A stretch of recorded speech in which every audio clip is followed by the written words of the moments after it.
कार्य में। अब क्या होगा? गुरुदेव को सब स्पष्ट बता देना उचित ही होगा।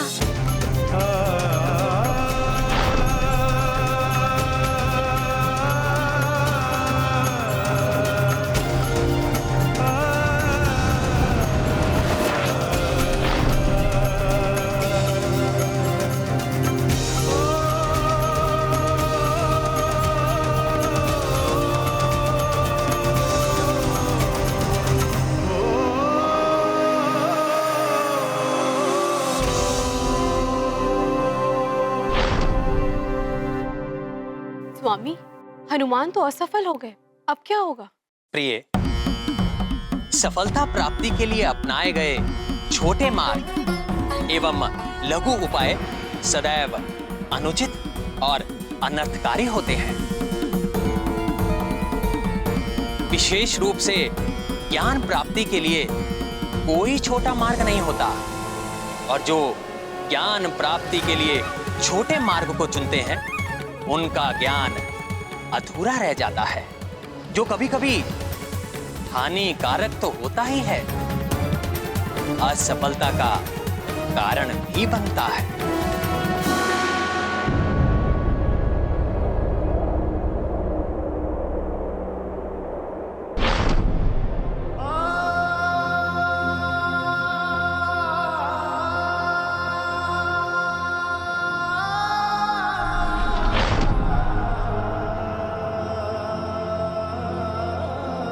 प्रणाम गुरुदेव। गुरुदेव, मैं आपके सौंपे गए कार्य में असफल रहा। असफलता से कभी निराश नहीं होना चाहिए।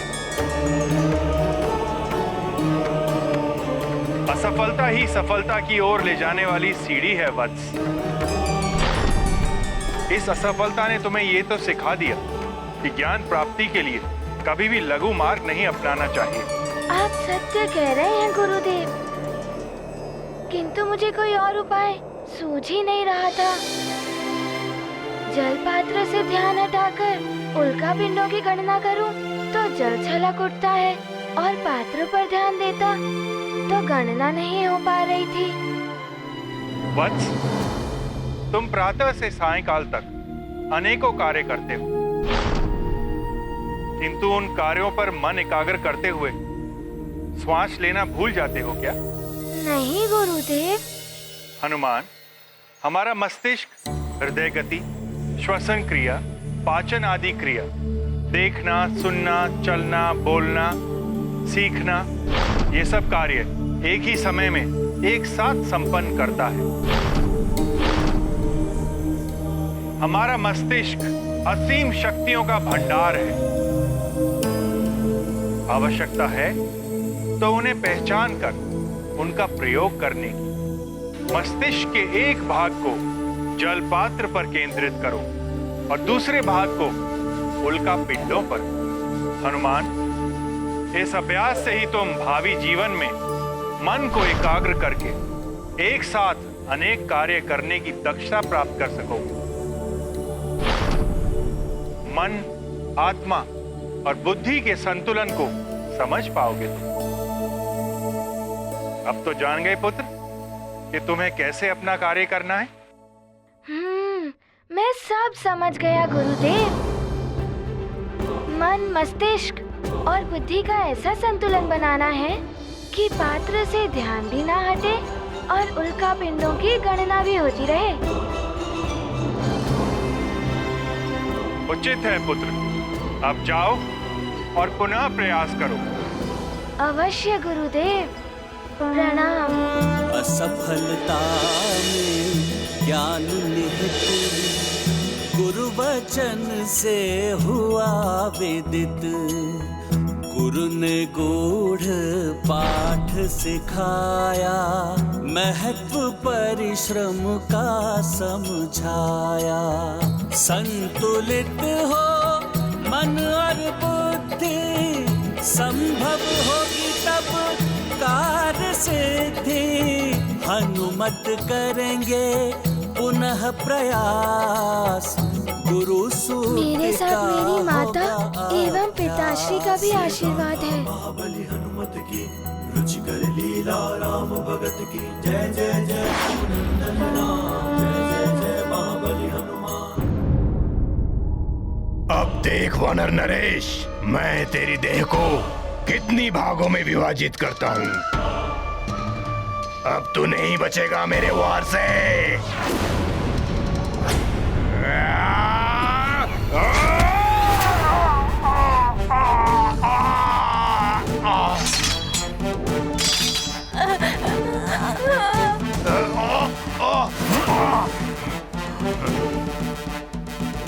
दुष्ट वानर, मैं तुझे समाप्त कर दूंगा।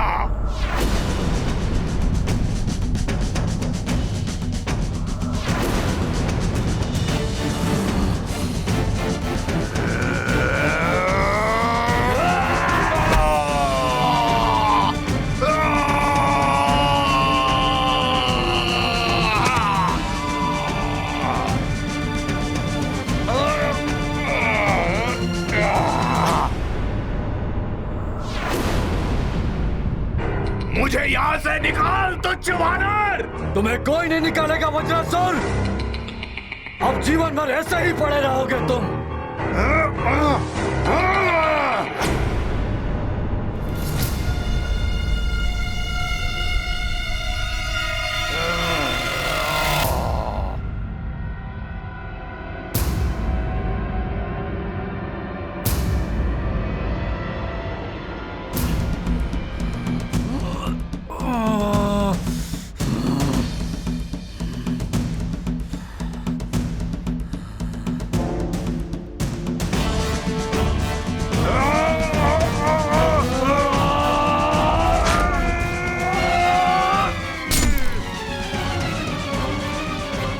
मेरी मृत्यु नहीं होगी वानर, और बाहर आते ही तुझे और तेरी सारी वानर प्रजाति को मिटा दूंगा मैं।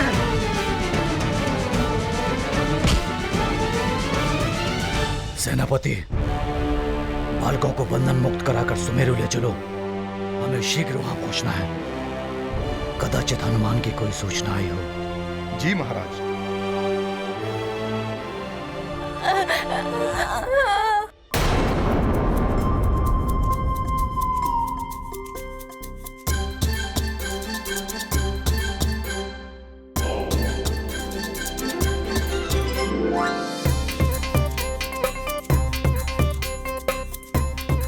इस बार मुझे अपने कार्य में सफल होकर दिखाना है गुरुदेव को। जय गुरुदेव, मुझे शक्ति दें।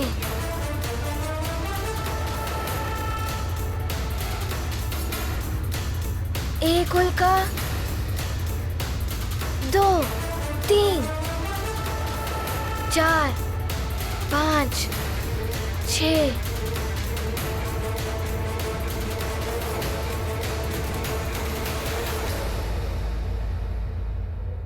पाँच लक्ष 554।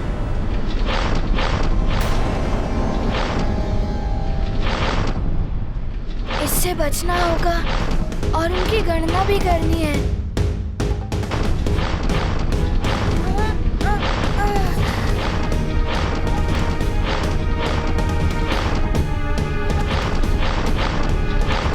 पाँच लक्ष 555।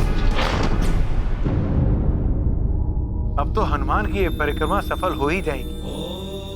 बस अन्य कोई नवीन विघ्न ना आ जाए। नारायण नारायण। देवर्षि, आप लंका में पधारे हैं, वो भी प्रसन्न मुद्रा में।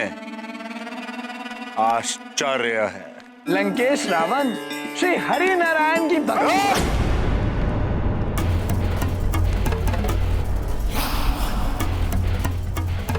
नारायण, छलिया नारायण का नाम नहीं लेंगे आप मेरे सामने। रावण, मैं तो ये बताने आया हूँ कि तुम्हें ज्ञात भी है कि आजकल क्या हो रहा है सूर्यलोक में। स्वयं सूर्यदेव शिक्षा दे रहे हैं हनुमान को, वो भी किसी विशेष कार्य के लिए। वो ज्ञात है मुझे, परंतु आप हनुमान के किस विशेष कार्य के बारे में बात कर रहे हैं? अब हनुमान की शिक्षा तुम्हारे किसी कार्य के लिए तो हो नहीं रही होगी, और जिस कार्य के लिए हो रही है वो वही है जो तुम्हारे सहार का कारण बनेगा। देवर्षि, आपने मेरे भाई कुंभकर्ण को तो ये सूचना दे दी कि नारायण नर का अवतार ले चुका है, परंतु ये आपने हमें नहीं बताया। क्यों? तुम इतने बड़े सम्राट किस लिए हो? तुम्हें स्वयं अपने शत्रु की हर सूचना रखनी चाहिए। मैं तो कहता हूँ कि अभी भी श्री हरि की शरण में आ जाओ, कल्याण होगा तुम्हारा।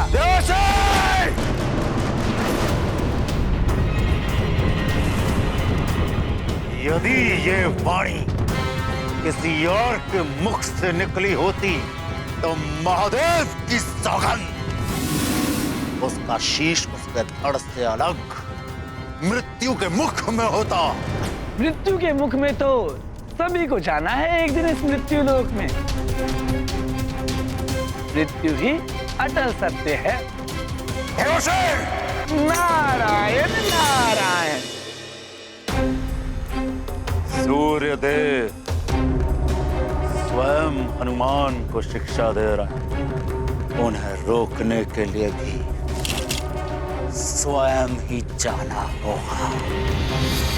ठहरो रावण। प्रणाम दैत्य गुरु। कल्याण भवन। रावण, जो कार्य शब्द कर सकते हैं वहां तलवार का प्रयोग नहीं किया जाता। युक्ति से काम लो इस बार। किस युक्ति की बात कर रहे हैं आप?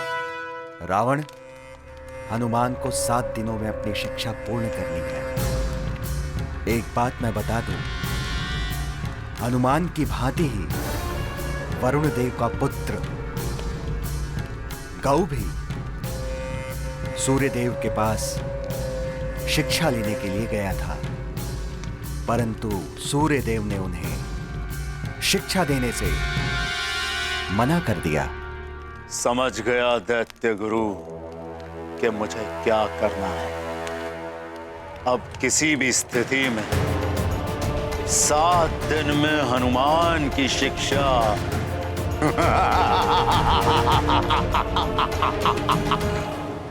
पूर्ण नहीं होगी।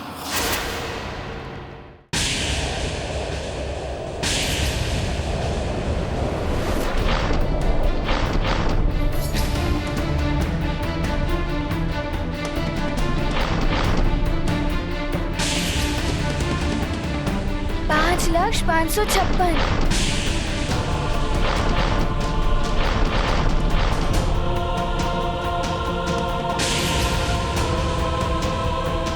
5,557।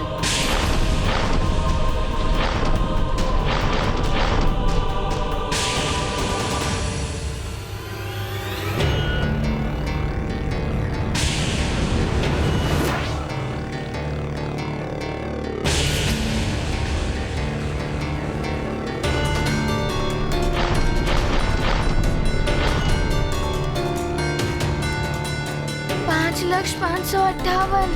5,559। 5,560। 5,561।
चिंता मत कीजिए महारानी जी, सूचना आ गई है। महाराज किसी भी क्षण आते ही होंगे। हे ईश्वर, सारे बालक कुशलता से ही हो। मुझे तो भरोसा है महाराज पर, वे बालकों को कुछ नहीं होने देंगे।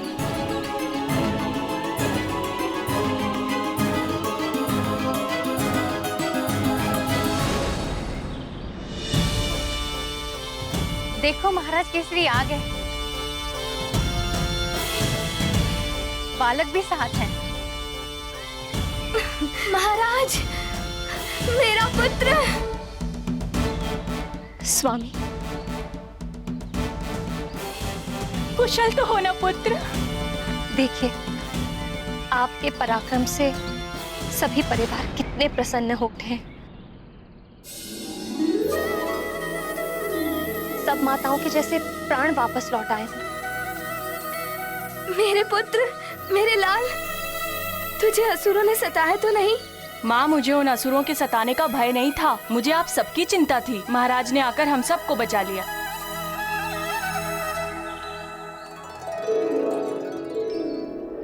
महाराज, आपने मेरे पुत्र को बचा के हम सबको जीने का सहारा दिया है। मैं आपका ये उपकार जीवन भर नहीं भूलूंगी। भगवान आपको और आपके परिवार को समस्त दुखों और विपदाओं से बचाए।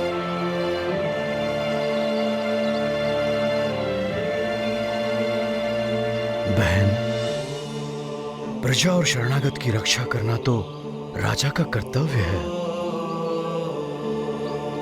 प्रजा राजा की संतान के समान होती है। मैं तो मात्र अपना कर्तव्य निभा रहा था। बस ईश्वर की इतनी कृपा रही कि मैं इन सब की रक्षा करने में समर्थ रहा। महाराज केसरी यहाँ अपने बालकों को असुरों से बचाकर अपना पराक्रम दिखाए, और वहाँ हनुमान सूर्यदेव द्वारा ली जाने वाली परीक्षा में अपना पराक्रम दिखा रहा है। प्रणाम महादेव, प्रणाम महादेव।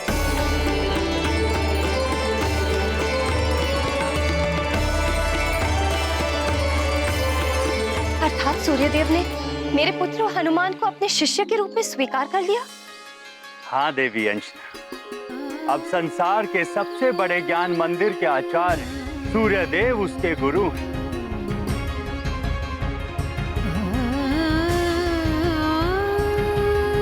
और हनुमान अपनी शिक्षा का प्रथम अध्याय पूर्ण करने के लिए निकल भी चुका है।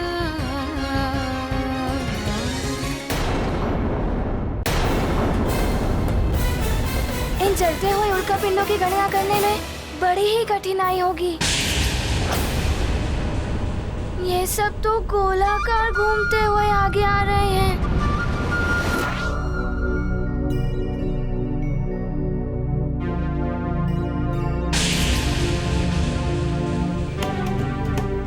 ये जलती हुई अग्नि का तीव्र प्रकाश और धुएं के कारण सब एक में ही मिले हुए लग रहे हैं।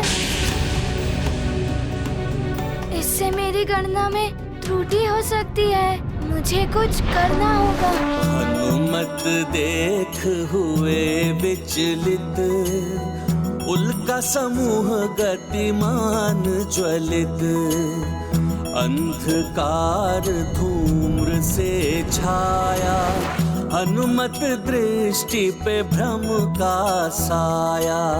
कार पर केंद्रित उनका ध्यान, करेंगे समस्या का समाधान।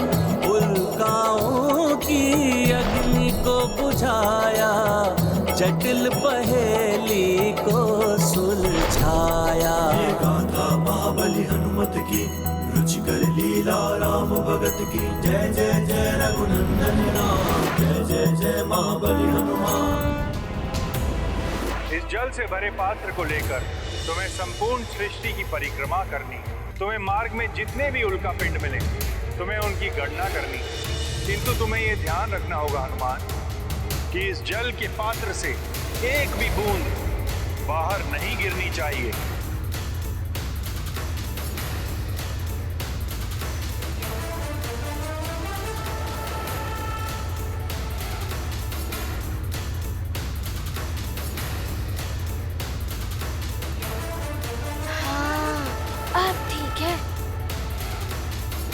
किंतु ये तो अभी भी तीव्रता से घूम रहे हैं। अभी भी इनकी गणना करना कठिन है। एक के पीछे दूसरी ओर छुप रहे हैं। कुछ तो करना होगा।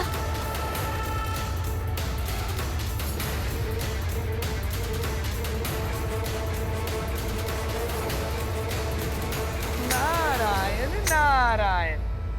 हनुमान, मेरा आशीर्वाद है तुम्हारे साथ। समस्त कठिनाइयों पर विजय पाते हुए बढ़ते जाओ। सफलता के साथ अपनी यात्रा पूर्ण करो।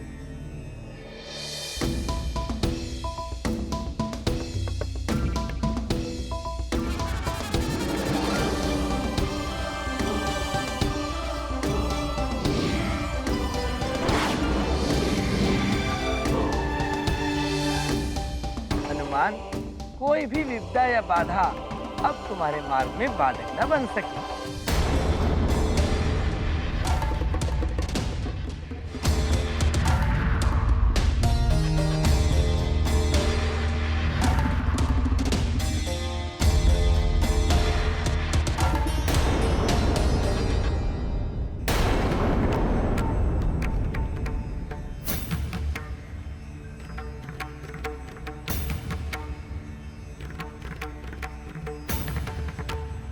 वरुण लोक की गुप्त मार्ग प्रकट हो।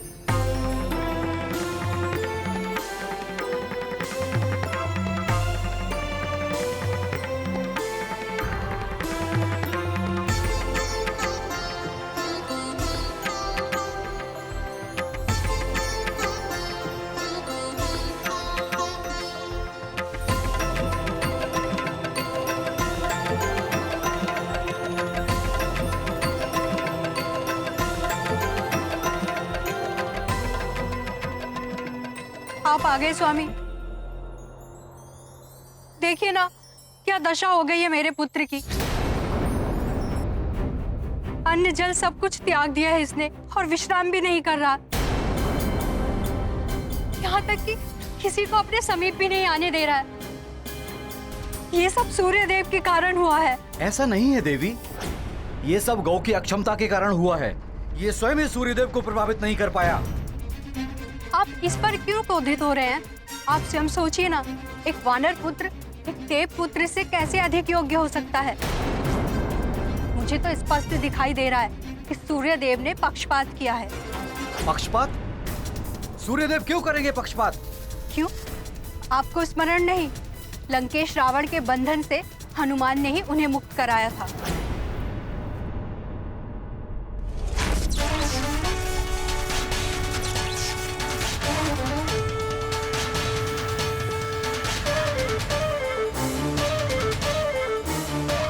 सूर्यदेव, अब आप मुक्त हो गए हैं। नारायण नारायण।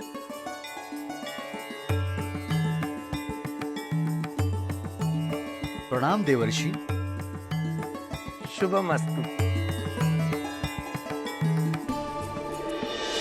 सूर्यदेव को लंकेश से मुक्त कराने वाले हनुमान ही तो थे।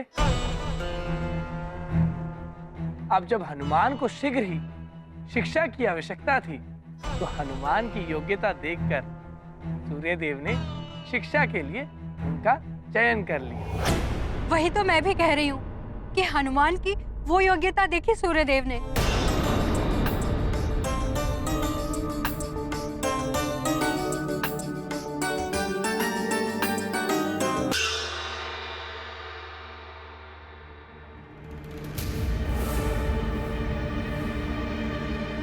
यदि देखा जाए तो वास्तविकता ये थी कि आपके पुत्र गव ने प्रश्न का एक उत्तर दिया और हनुमान ने अति कथन करते हुए एक प्रश्न के 3 उत्तर दिए। फिर भी हनुमान को उत्तीर्ण कर दिया और आपके पुत्र गव को अनुत्तीर्ण मान लिया। सुना आपने स्वामी, एक प्रश्न के 3 उत्तर देना तो अनुचित है ना? फिर भी उसे योग्य ठहरा दिया सूर्यदेव ने। वरुण देव, हनुमान भले ही वानर बालक है, किंतु क्षमता एवं योग्यता में देव पुत्रों से तो क्या, आप सब देवताओं से भी बढ़कर हो जाएगा एक दिन। मुझे तो प्रतीत हो रहा है कि एक दिन संसार आप सब देवताओं को नहीं पूजेगा, अपितु हनुमान की पूजा करेगा। सुना आपने, देवर्षि जो कह रहे हैं पूर्णतः सत्य है। अब आप ही बताइए पिताश्री, वानर पुत्र देव पुत्र से श्रेष्ठ हो गया तो देवों को कौन पूछेगा?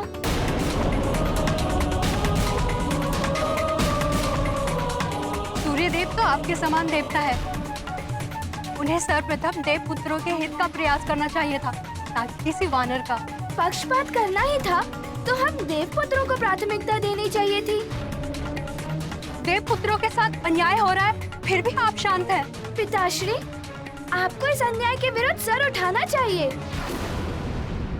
मैं तो कहता हूँ वरुण देव, यदि आप सबको लगता है कि अन्याय हुआ है तो आपको सूर्यदेव से कहना चाहिए कि वो गव की आपके समक्ष पुनः परीक्षा लें।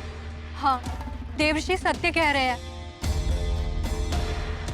आप सूर्यदेव से कहकर गौ को एक अवसर और दिलाइए, और यदि आप उनके विरुद्ध स्वर नहीं उठा सकते तो मैं स्वयं जाऊंगी, देवराज इंद्र की सभा में जाकर अपनी बात रखूंगी।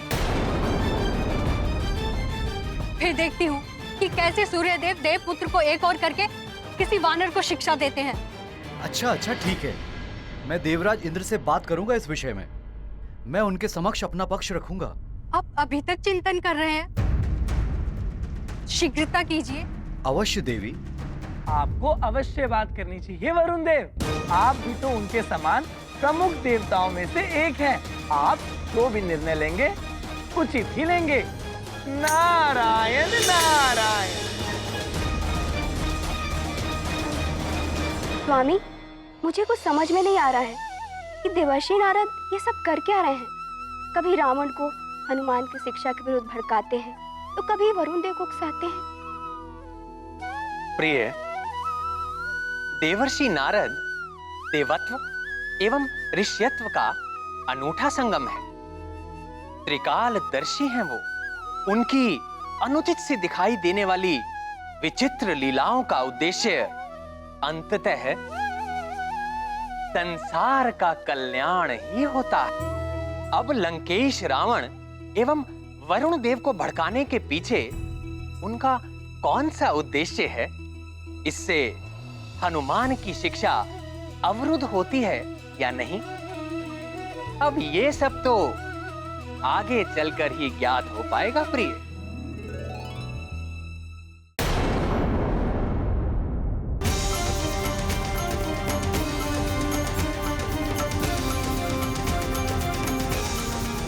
छह 6,120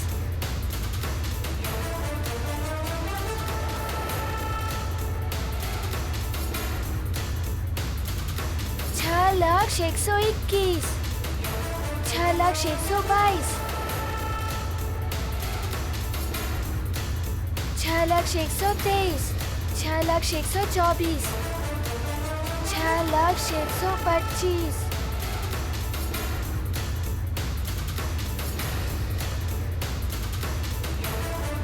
6,126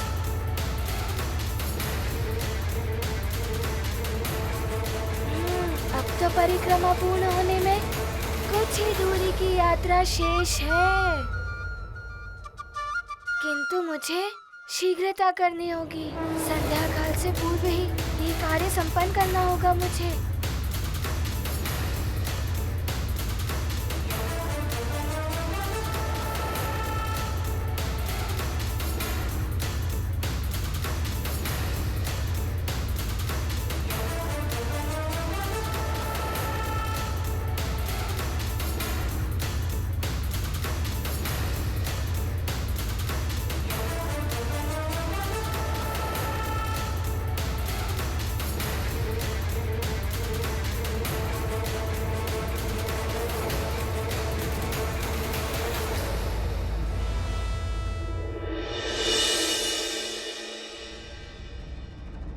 मेरे वाहन ग्रह प्रस्तुत हो।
लंकेश रावण, आपने मेरा मार्ग रोका।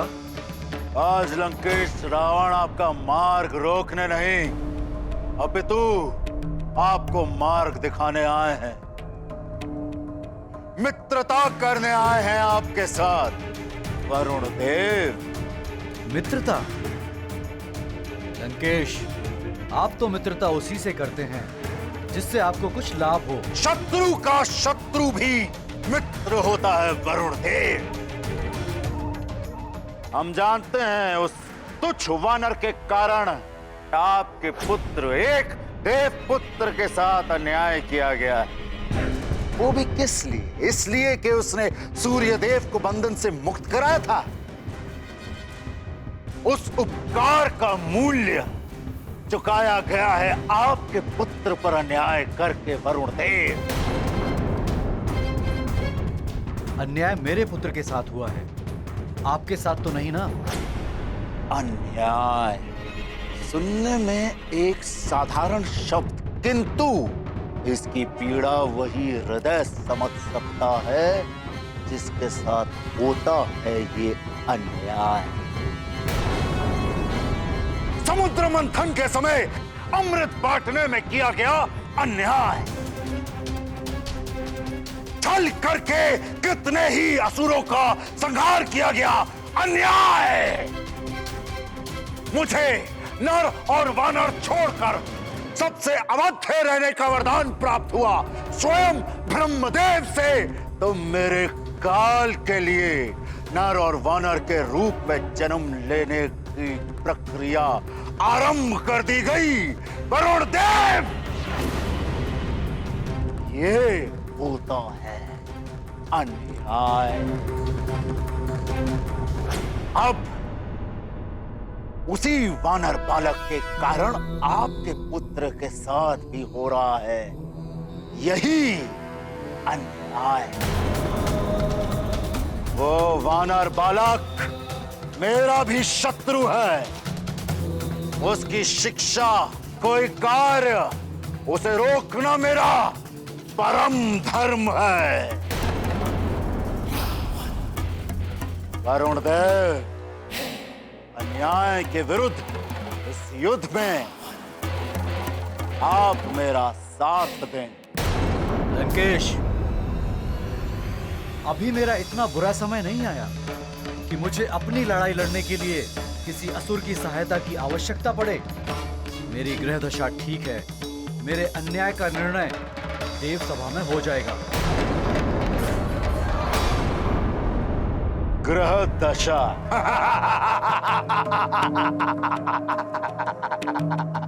स्मरण रखिएगा वरुण देव, ग्रह दशा परिवर्तित होने में अधिक समय नहीं लगता है। मेरा प्रस्ताव आपके समक्ष है। यदि देव सभा में आपको न्याय के स्थान पर अन्याय मिला तो मुझे स्मरण करिएगा। मैं इस युद्ध में तब भी आपके साथ प्रस्तुत हूं।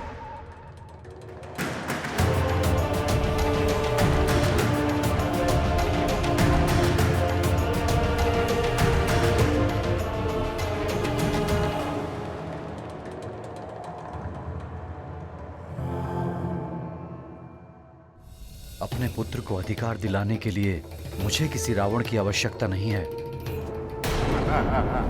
ग्रह दशा तो अब तुम्हारी परिवर्तित होने वाली है कुछ पल में वरुण देव। रावण है हम। राहु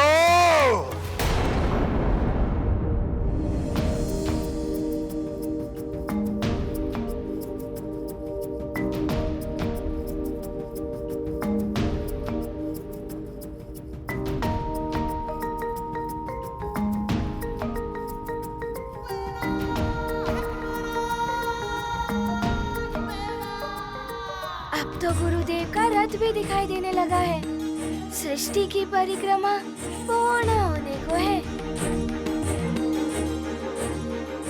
पर बस सामने दिखाई दे रही कुछ उल्काएं गिनने को शेष रह गई हैं।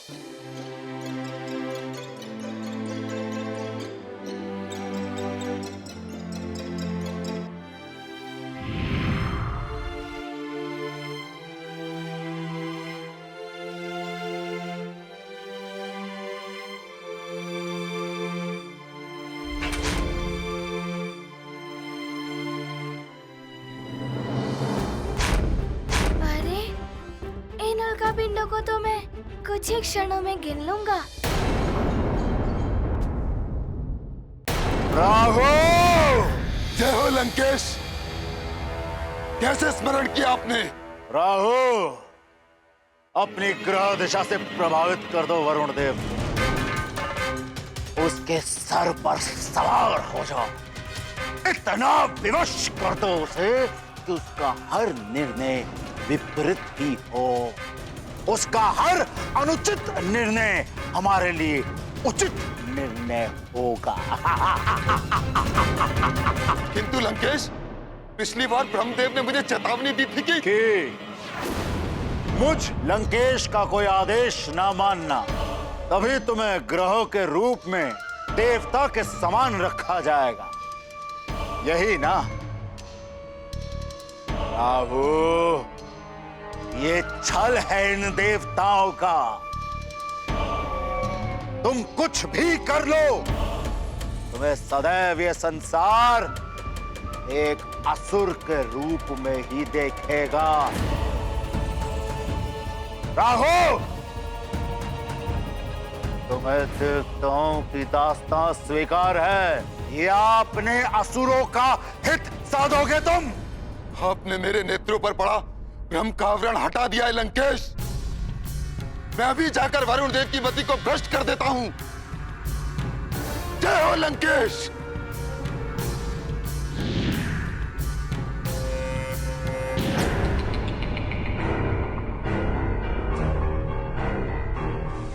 प्रणाम वरुण देव। प्रणाम राहु। ये राहु कहां से आ गया मार्ग में? इसके दर्शन तो बड़े अशुभ होते हैं, कहीं कुछ विपरीत ही ना हो जाए। मुझे शीघ्र ही कहीं पहुंचना है।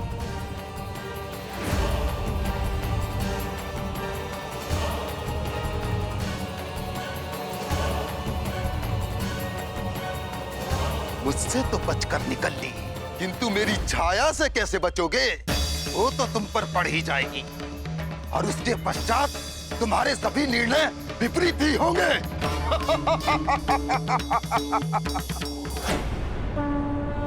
हुआ जिस पर राहु का प्रभाव, विवेक का उसमें हुआ अभाव।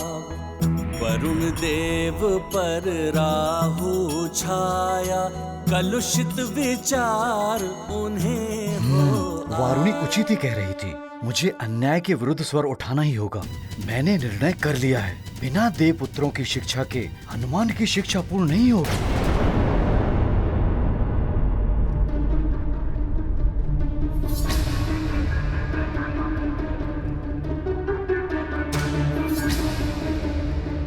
अरे, ये उल्कापिंड तो काले धुएं से घिरे हुए हैं। इनकी गणना करना तो बहुत कठिन होगा। फिर भी गणना तो करनी ही होगी।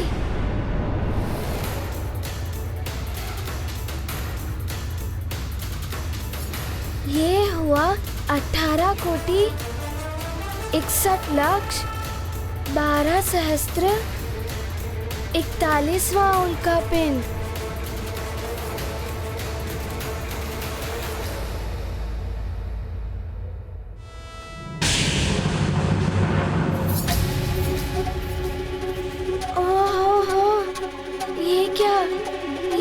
पिंड तो 1 से 2 में विभाजित हो रहा है।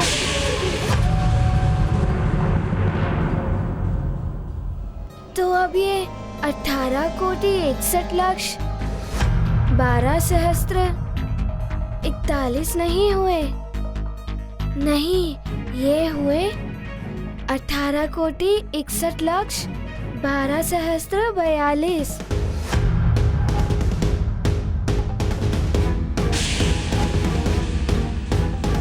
अरे अरे, ये क्या? ये तो अन्य उल्का पिंड भी 1 से 2 में विभाजित हो रहे हैं। इस प्रकार तो मेरी गणना मिथ्या ही हो जाएगी। मुझे और एकाग्रता से इन पर ध्यान केंद्रित करना होगा। हर बार एक छोड़कर दूसरा उल्का पिंड विभाजित हो रहा है। तो ये है इनका क्रम। मुझे विभाजित होने वाले और ना विभाजित होने वाले उल्का पिंडों की गणना भिन्न भिन्न रखनी होगी, तभी उचित रहेगा। 18 कोटि 61 लाख 12 सहस्त्र 43 और ये 18 कोटि 61 लाख 12 सहस्त्र 45। 18 कोटि 61 लाख 12 सहस्त्र 46। 18 कोटि 61 लाख 12 सहस्त्र 48। ओहो, ये क्या? इनमें से कुछ उल्का पिंड 1 से 3 में विभाजित हो रहे हैं।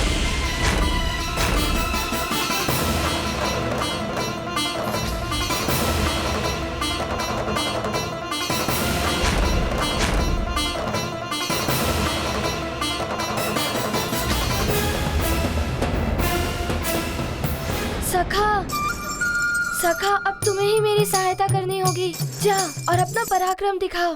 जाओ जाओ।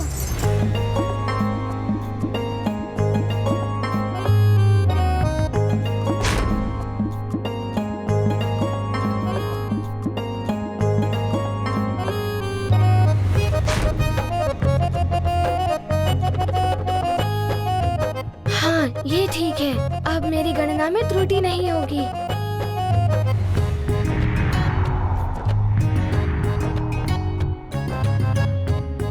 ये रहा 18 कोटि 61 लाख 12 सहस्त्र 49। 18 कोटि 61 लाख 12 सहस्त्र 50। 18 कोटि 61 लाख 12 सहस्त्र 52। 53, 54। 18 कोटि 61 लाख 12 सहस्त्र 55। अरे सखा,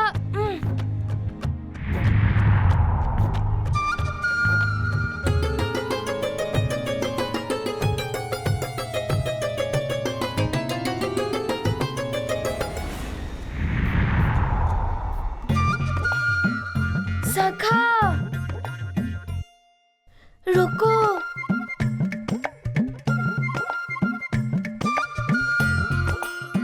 हाँ सखा, कुछ क्षण रुक भी जाओ। ये गाथा महाबली हनुमत की, रुचिकर लीला राम भगत की। जय जय जय रघुनंदन राम, जय जय जय महाबली हनुमान। विषमताओं का हुआ अतिरेक, बना सहायक उनका विवेक। हनुमत में बुद्धि बल संचित, होंगे नहीं कभी पराजित। कठिनाई में धीरज धर के, हनुमत युक्ति से विचार करते। उल्काओं के हैं 3 प्रकार, करते गणना उनके अनुसार। ये गाथा महाबली हनुमत की, रुचिकर लीला राम भगत की। जय जय जय रघुनंदन राम, जय जय जय महाबली हनुमान।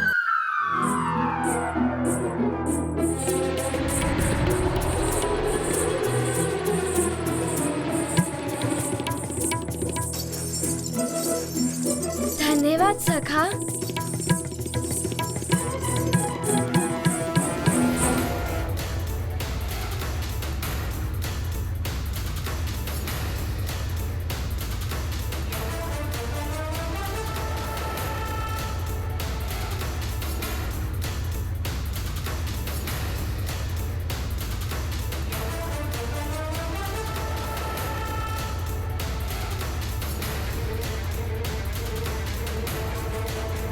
हनुमान परिक्रमा पूरी करके आ रहा है। प्रणाम गुरुदेव। गुरुदेव, आपने जो बताया था मैंने कार्य पूर्ण कर लिया है। अच्छा, पूर्ण तो किया, किंतु सफलता के साथ? हाँ गुरुदेव, पात्र में से एक बूंद भी जल नीचे नहीं गिरा और उल्का पिंडों की गणना भी होती रही। अरुण देव, आप प्रतिदिन मेरे सारथी के रूप में मेरे साथ पूरी सृष्टि की परिक्रमा करते हैं। मार्ग में जितने भी उल्का पिंड आते हैं उनका आकलन, उनकी वास्तविक संख्या का तो ज्ञात है ना आपको? आपको हनुमान के उत्तर की सत्यता प्रमाणित करनी होगी। हनुमान, तुमने जो उल्का पिंडों की गणना की उनकी संख्या बताओ। 1,06,33 उल्काएं। नहीं हनुमान, तुमने सही प्रकार से गणना नहीं की। उल्का संख्या हनुमत ने सुनाई, अरुण देव ने अनुचित बतलाई। नहीं होंगे हनुमत असफल, कठिन श्रम होता नहीं निष्फल। क्षमा कीजिए देव, पहले मेरी पूरी बात तो सुनिए। मैंने तो अभी आपको पूरी गणना तो बताई ही नहीं है। ये तो मात्र वो उल्का पिंड है जो 1 से 3 में विभाजित हुए थे।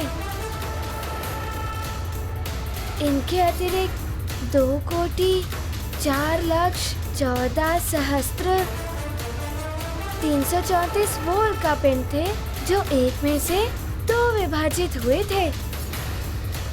इस प्रकार कुल मिलाकर 24,66,13,636 उल्का पिंड थे। अरुण देव, बताइए, क्या हनुमान की गणना ठीक है?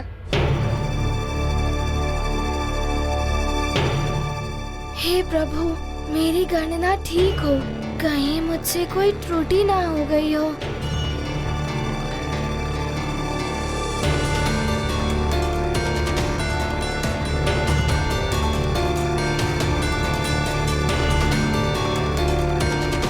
हनुमान,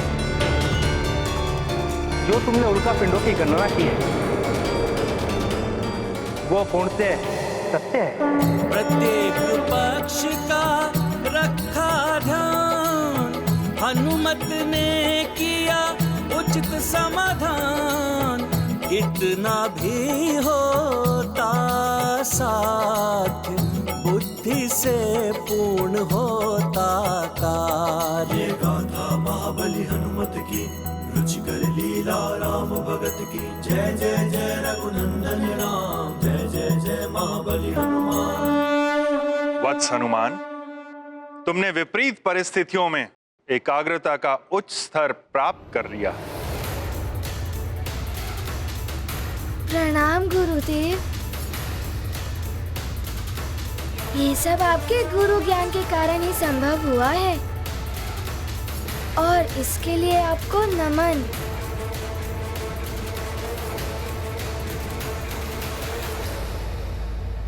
प्रणाम सूर्यदेव।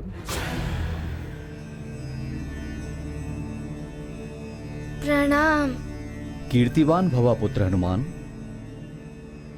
आप यहाँ? देवराज इंद्र की ओर से कोई संदेश है? हाँ सूर्यदेव, वरुण देव के अनुरोध पर देवराज ने कल प्रातः आपातकालीन देव सभा बुलाई है। आपातकालीन सभा? किंतु क्यों? हनुमान की शिक्षा रोकने के लिए। हनुमान की शिक्षा रोकने के लिए?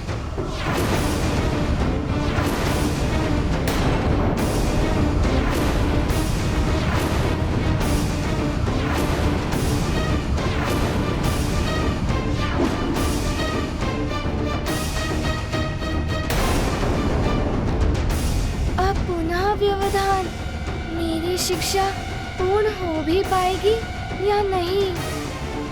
मुझे मात्र 7 दिवस में शिक्षा पूर्ण करनी है। अब कैसे पूर्ण होगी मेरी शिक्षा? ऐसा कैसे कर सकता है कोई देव? सूर्यदेव, मुझे आज्ञा दें। प्रणाम।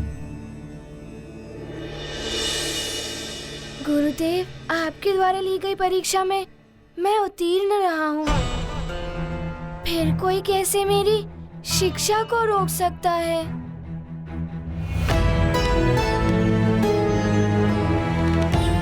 चिंतित मत हो वत्स, मैं कल प्रातः सभा में जाकर तुम्हारे पक्ष में बात करूंगा। मेरा पूर्ण प्रयास होगा कि कोई तुम्हारी शिक्षा अवरुद्ध ना कर सके।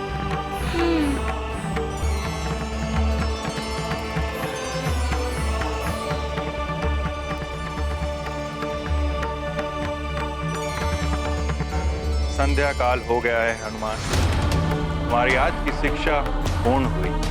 अब कल प्रातः देव सभा से लौटकर तुम्हारी आगे की शिक्षा आरंभ होगी।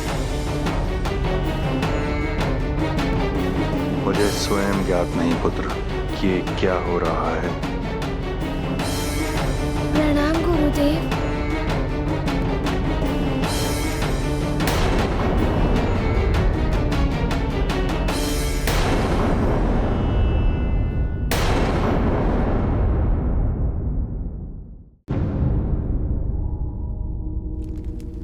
शिक्षा तो अब अवरुद्ध होकर ही रहेगी उस वानर बालक की। राहु ने वरुण देव के ऊपर अपनी छाया का ऐसा प्रभाव डाला है कि उसकी तो मति ही फिर गई है।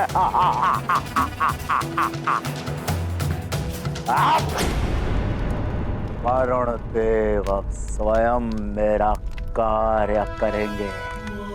वो उस वानर बालक की शिक्षा पूर्ण नहीं होने देंगे।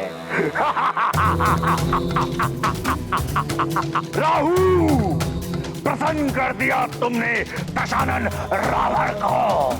अब देखता हूं मैं कि वो वानर बालक अपना विशेष कार्य कैसे पूर्ण करेगा जिसके लिए देवर्षि ने इंगित किया था। कालने में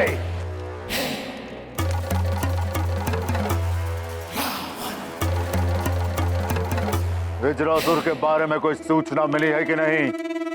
वो सुमेरु के बालकों को लेकर दंडक वन पहुंचा है कि नहीं? वज्रासुर अभी तक सुमेरु से दंडक वन नहीं पहुंचा है। क्या? अभी तक नहीं पहुंचा? इतना समय क्यों लग रहा है?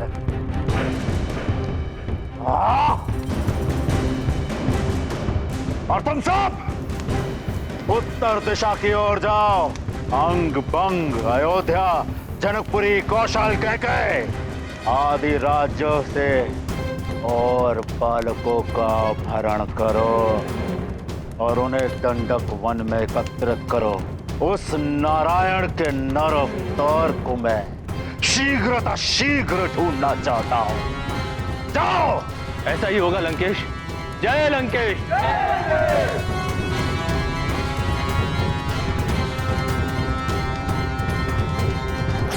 जितनी ही शीघ्रता से मैं उसे अपने हाथों से मृत्यु दूंगा, उतनी ही शीघ्रता से मुझे प्रसन्नता प्राप्त होगी। मनुष्य के रूप में जन्म लेकर तो स्वयं नारायण भी मृत्यु लोक के उस विधान से बंध गए हैं कि जो भी कुक्षी से जन्म लेता है उसकी एक ना एक दिन तो मृत्यु होती ही है। और भविष्य में निर्मित होने वाली स्थितियां ऐसी बन रही हैं कि श्री राम पर रावण के द्वारा घोर संकट की छाया दिखाई दे रही है। आपका कथन सत्य है देवी। स्वामी, श्री राम पर आए हुए इस संकट से हनुमान ही उन्हें बचा सकते हैं, किंतु वरुण देव हनुमान के लिए बाधा उत्पन्न कर रहे हैं। वरुण देव को यह समझना चाहिए देवी,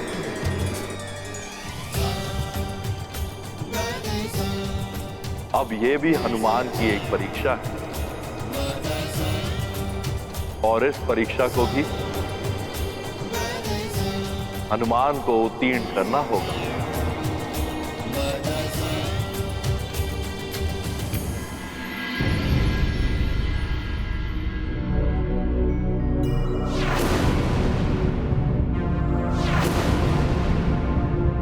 मेरी शिक्षा के लिए माँ और पिताश्री तो अधीर हैं ही, किंतु जिनके लिए मेरा जन्म हुआ है उनसे मिलने का उद्देश्य कैसे पूर्ण होगा मेरी शिक्षा की पूर्णता के बिना।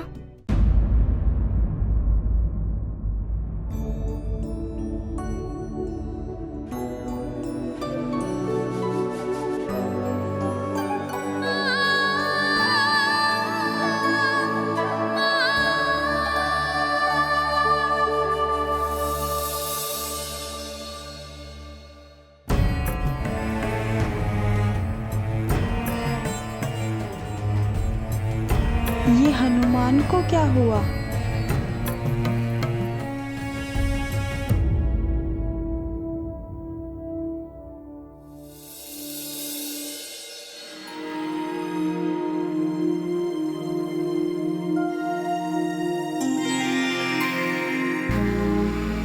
प्रणाम गुरु माता। यशस्वी भव पुत्र।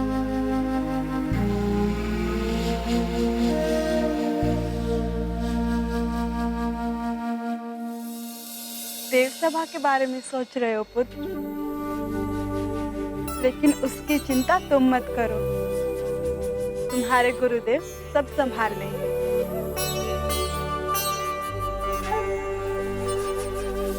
मैं देख रही हूँ तुमने भोजन भी नहीं किया। ये लो लड्डू खाओ। नहीं, मुझे खाने की इच्छा नहीं है।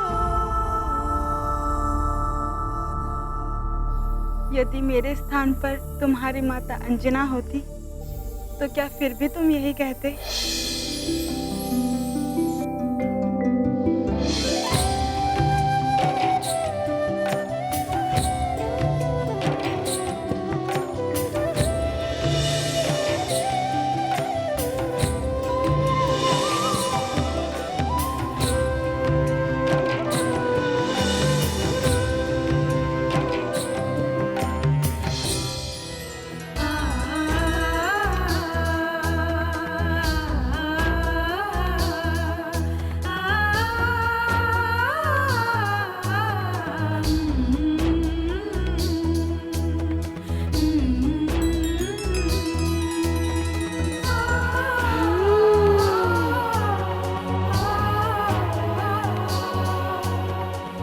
सब ठीक हो जाएगा पुत्र।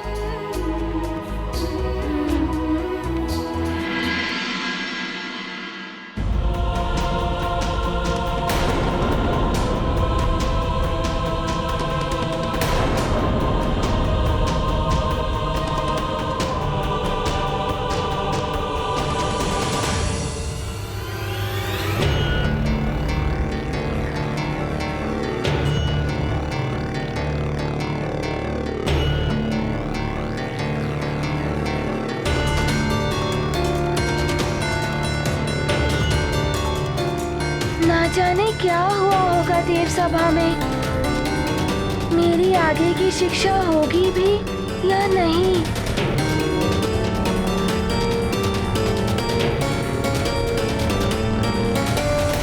हनुमत हैं अति आशंकित, होगा क्या भविष्य अनिश्चित। निश्चल भाव से करते यत्न, शिक्षा पथ में तब क्यों वे। यह कदापि उचित नहीं कि एक वानर बालक शिक्षा ग्रहण करे और देव पुत्र शिक्षा से वंचित कर दिया जाए। पुत्र मेरा हो या किसी अन्य देवता का, सूर्य देव से शिक्षा प्राप्त करने का प्रथम अधिकार देव पुत्रों को ही होना चाहिए।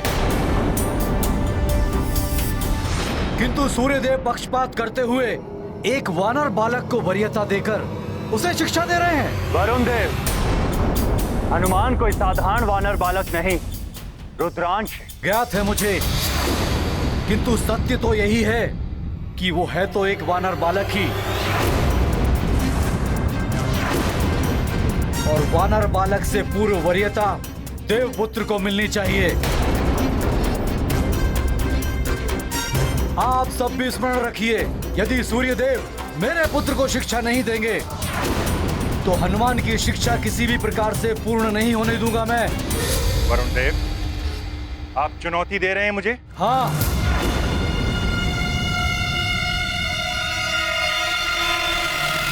क्योंकि पक्षपात किया है आपने।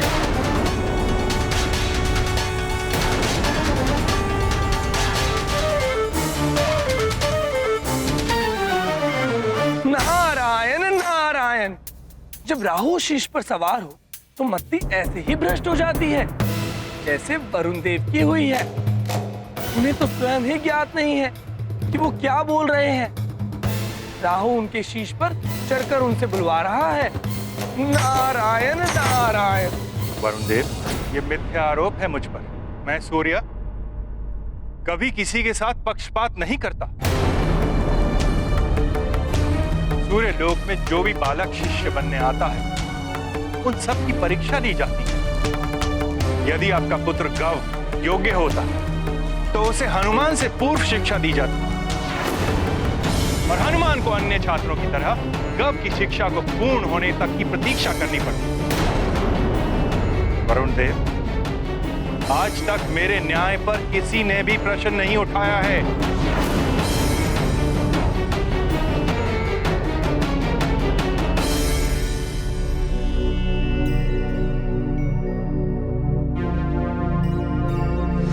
तो आज मैं उठा रहा हूं प्रश्न। हनुमान को शिक्षा के लिए प्राथमिकता देना यही आपका पक्षपात है। और ये पक्षपात आप क्यों कर रहे हैं ये मैं बताता हूं। मैं ही नहीं, आप सबको भी ज्ञात है कि सूर्य देव को रावण के बंधन से हनुमान ने मुक्त कराया था।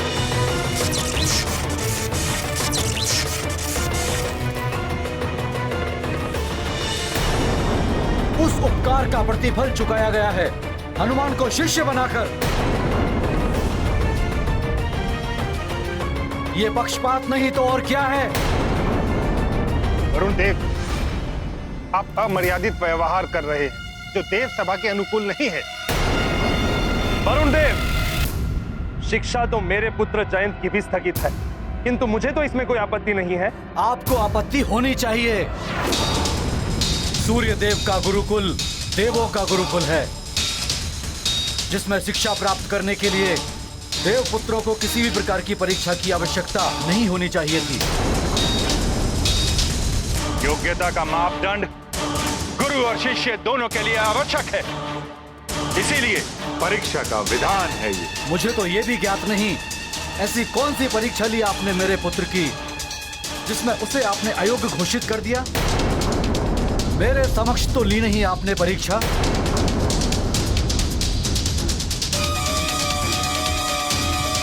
यदि मेरी परीक्षा पर आपको संदेह है तो मेरे पास उसके लिए भी एक हल है, जिससे यह प्रमाणित हो जाएगा कि हनुमान मेरा शिष्य बनने के योग्य है या गव की अयोग्यता का मेरा निर्णय अनुचित है।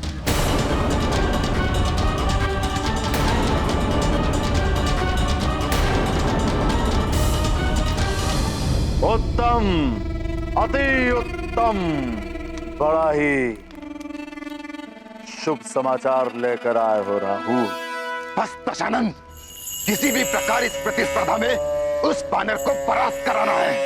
जानता हूं, उस वानर की पराजय ही हमारे विजय का मार्ग प्रशस्त करेगी। और तब सूर्यदेव अपने वचन के अनुसार उस बालक को शिक्षा नहीं देंगे।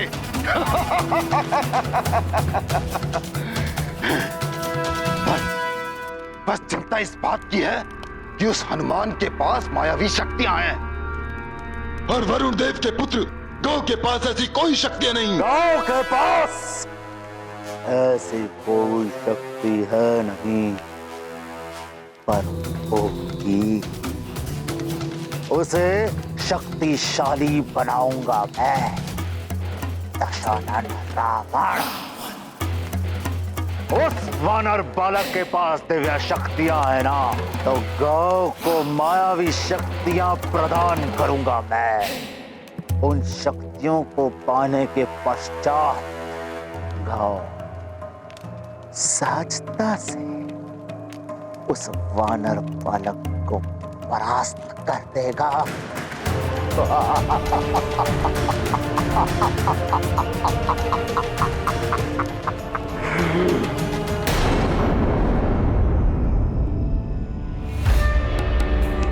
गुरुदेव,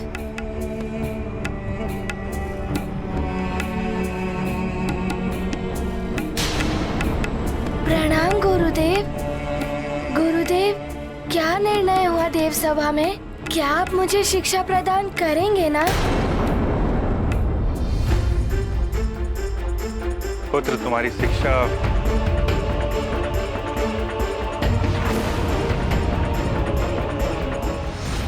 बोलते बोलते रुक क्यों गए गुरुदेव? क्या हुआ गुरुदेव, आप रुक क्यों गए? कहिए ना, मेरी शिक्षा पूर्ण होगी या नहीं? अब तुम्हारी आगे की शिक्षा तुम्हारे अपने ही हाथ में है वत्स। मेरे हाथ में? मैं कुछ समझा नहीं गुरुदेव। हनुमान, देव सभा में ये निर्णय हुआ है कि समस्त देवताओं के समक्ष तुम्हारे और वरुण देव के पुत्र गव के मध्य प्रतिस्पर्धा होगी। जो भी इस स्पर्धा में विजयी होगा वही मेरा शिष्य होगा। ये स्पर्धा आज ही होनी है पुत्र। क्या तुम प्रस्तुत हो इस स्पर्धा के लिए?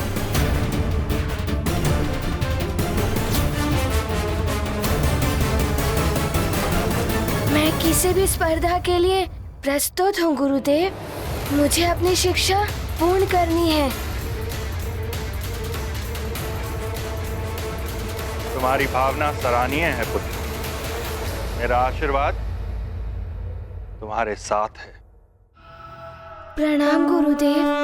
सभा निर्णय से हुए अवगत, स्पर्धा प्रस्ताव से सहमत।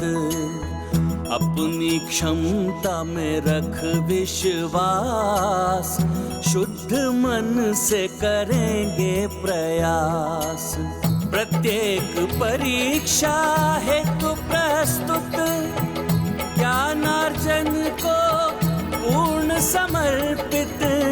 हनुमत हो स्वयं पर निर्भर, उद्देश्य प्राप्ति को है तत्पर। गौ, ध्यान रहे, युद्ध हो या प्रतिस्पर्धा, विजय परम लक्ष्य होता है। विजय शक्ति से प्राप्त हो या युक्ति से। मैं तुम्हें युक्ति की जितनी शक्तियां प्रदान कर सकता था, मैंने तुम्हें प्रदान की हैं पुत्र। अब ये तुम पर निर्भर करता है कि तुम उस वानर को कैसे परास्त करते हो। पिताश्री, आज उस वानर पुत्र को ये ज्ञात हो जाएगा कि ये देव पुत्र के समक्ष वो तुच्छ है और तुच्छ ही रहेगा। इस प्रतिस्पर्धा में विजय आपके पुत्र की होगी पिताश्री। पुत्र, मुझे तुम पर विश्वास है। मेरा आशीर्वाद है तुम्हारे साथ। वरुण देव,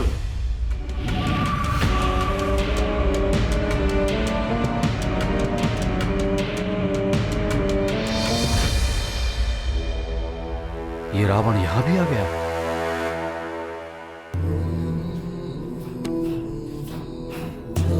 लंकेश, आप यहां वरुण लोक में?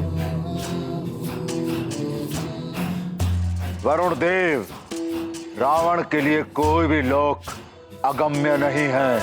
धरती से स्वर्ग लोक तक, ब्रह्मलोक से सूर्य लोक तक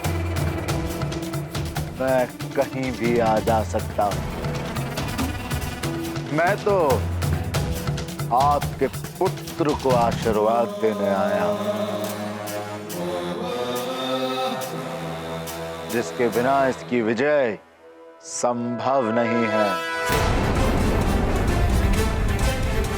क्या सोच रहे हो वरुण देव?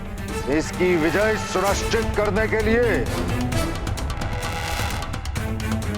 इसे मायावी शक्तियों की आवश्यकता है, जो इसे केवल मैं दे सकता हूं। और ये मेरी मायावी शक्ति तुम्हें विजय दिलाएगी पुत्र।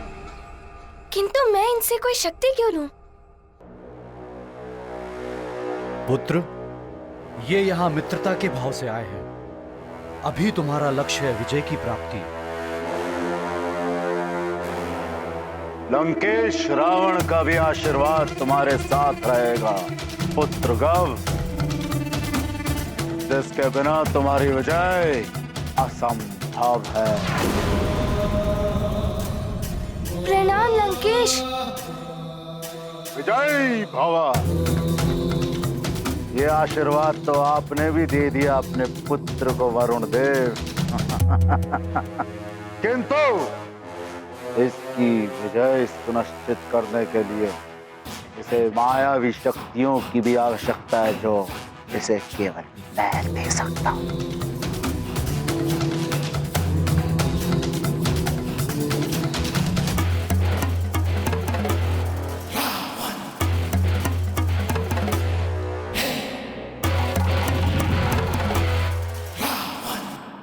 ये लोग अब यही है मायावी मुद्रिका। इस मुद्रिका की मायावी शक्तियां तुम्हारी विजय सुनिश्चित करेगी पुत्र। ले लो।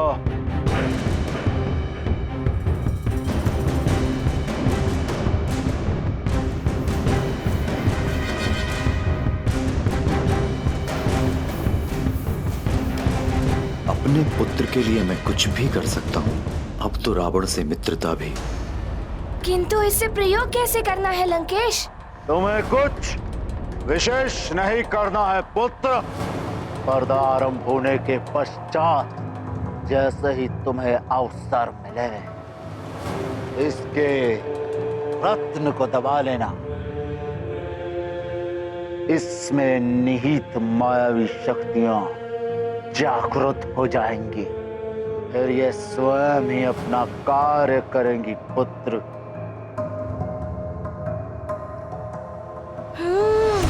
मायावी शक्ति पिताश्री, अब तो विजय मेरे ही होगी।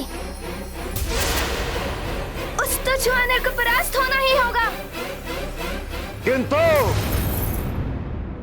स्मरण रहे पुत्र, इसका उपयोग तुम केवल एक ही बार कर सकते हो। यदि दूसरी बार इसका उपयोग करोगे तो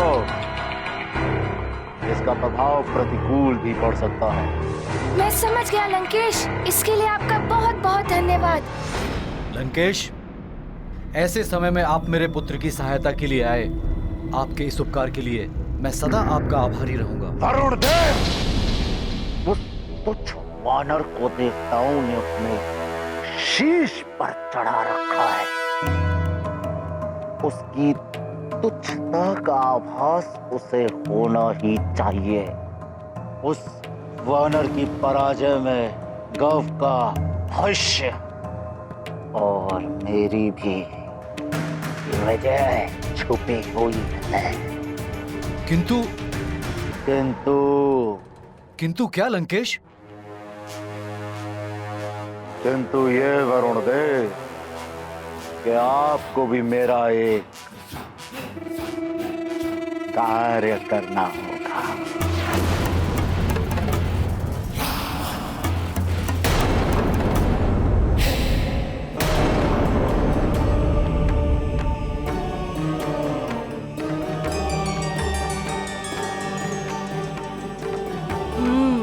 हम भी तो देखें, हनुमान और गव के मध्य कौन सी स्पर्धा होने वाली है। ये वरुण देव कहाँ रह गए? अभी तक तो उन्हें अपने पुत्र को लेकर आ जाना चाहिए।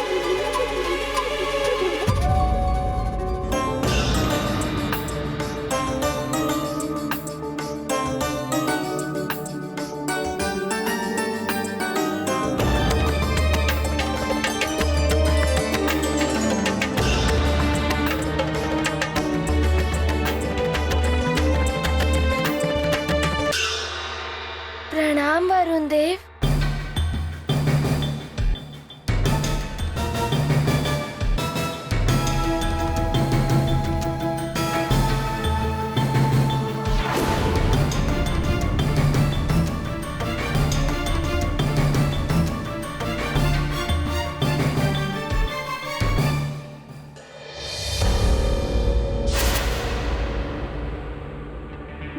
मेरा अमोघ अस्त्र, इससे तुम स्वयं को रक्षित नहीं कर पाओगे हनुमान।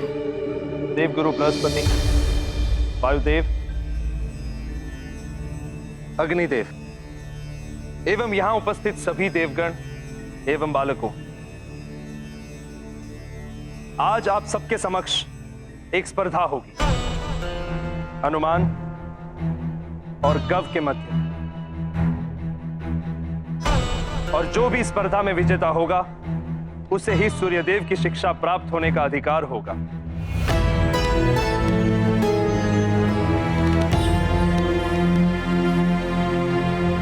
और जो भी इस स्पर्धा में परास्त होगा उसे सूर्यदेव अपनी शिक्षा प्रदान नहीं करेंगे। वो स्पर्धा क्या होगी, इस विषय में सूर्यदेव बताएंगे। क्षमा करें देवराज, मेरा सुझाव है कोई बड़ी और कठिन प्रतिस्पर्धा होनी चाहिए। कुछ ऐसा जिससे कि हनुमान और गौ की शक्ति, युक्ति एवं बुद्धि चातुर्य की परीक्षा हो सके।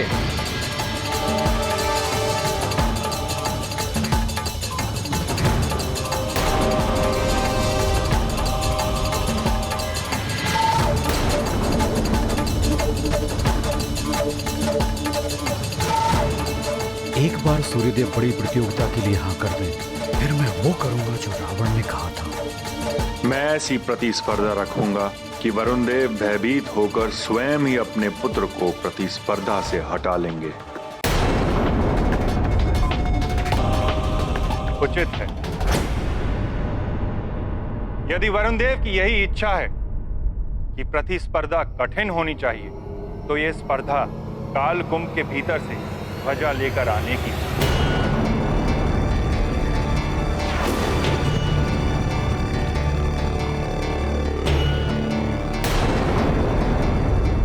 सूर्यदेव, आज तक कालकुंभ से कोई भी ध्वजा लेकर बाहर नहीं आ पाया है।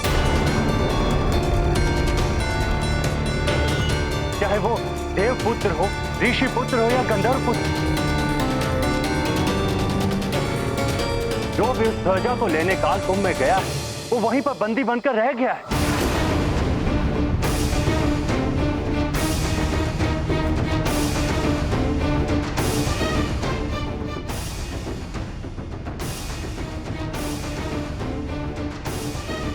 कालकुंभ की रक्षा करने वाले सैनिक भी महायोद्धा हैं। उन्हें परास्त कर कालकुंभ में प्रवेश करना सहज नहीं है सूर्यदेव। प्रतिस्पर्धा का कोई अन्य मापदंड निर्धारित कीजिए। अग्निदेव, वायुदेव, वरुण देव की ये इच्छा है कि ये प्रतिस्पर्धा कठिन हो और कालकुंभ से ध्वजा लेकर आना बड़ी और कठिन स्पर्धा है। हाँ, यदि हनुमान या गव को इस काल कुंभ में जाने से भय लगता है, तो वो अपनी पराजय स्वीकार करके प्रतिस्पर्धा को समाप्त करा सकते हैं।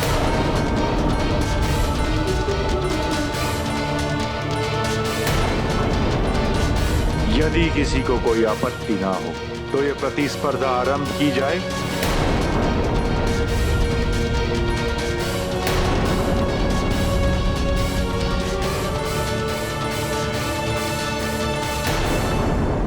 राम भक्त महाबली हनुमान को जानना हो तो चैनल को सब्सक्राइब करें और बेल आइकॉन दबाना न भूलें।